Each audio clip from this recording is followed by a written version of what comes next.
nos conhece, porque se fosse em outras províncias, mais ou menos, isso aqui podia apresentar no telejornal, podia apresentar no Cia na rádio, já que nós aqui no governo não nos conhece.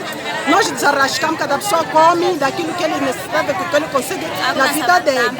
Então nós vendemos nossa quizaca, vendemos rama de batata, carvão. Nós vamos nas nossas lavras buscar. Agora, 500 kwanza, onde que já se viu isso?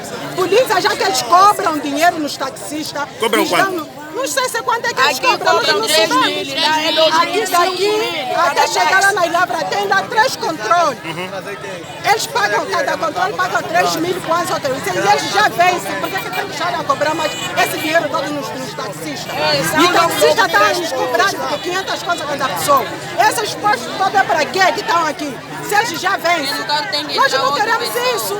Nós estamos aqui parados, hoje não vamos ir nas lavras através de polícia. Qual é a merda de polícia? E nesse momento, o que vocês esperam para que o governo faça? Nós queremos que o governo, mais ou menos, olhe também um pouco para nós. A nossa estrada está mal, está péssima. Mais ou menos ele pensa um bocadinho para nós. Então, tanto diamante que sai aqui, só benefício em outras províncias, arranjar estrada em outras províncias, nos manda só aqui, pelo menos que seja um autocarro, para passar nos levar também na lavra. Isso é que nós queremos. Se não essas coisas de ultrabiço, também já estamos cansados desse governo. Estamos por aqui com ele. Dessa vez não vai ver mais voto aqui. Se ele não nos apoiar, não vai ver voto aqui. Junto dele soba que andam desmentindo. E agora hoje, nesse ano, ninguém vai fazer mais eleições, ninguém vai votar para ele. Porque nada que ele está fazendo para nós, ninguém vai lhe votar. Ele fica a saber que não há votos aqui.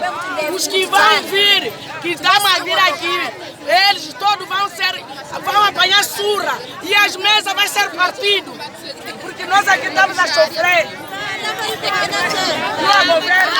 Um aparato de mulheres camponesas que tem dedicado com todo afinco às lavras, foram impedidos hoje a não avançar as suas lavras devido à subida de preços. E também não só nas vias onde eles circulam, há mais de 3 postos de controles onde eles pagam mais de 3 mil kwanza ao dia. E os taxistas também, por sua vez, clamam pelo Estado pela redução desses pressários.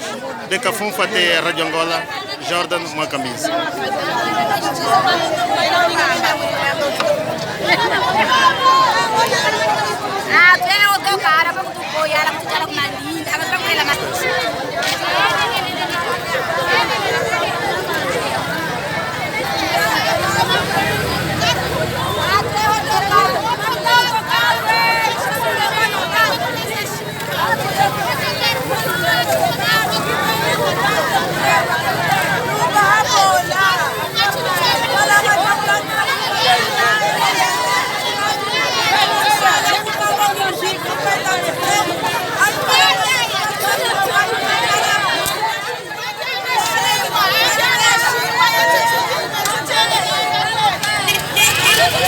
Yeah.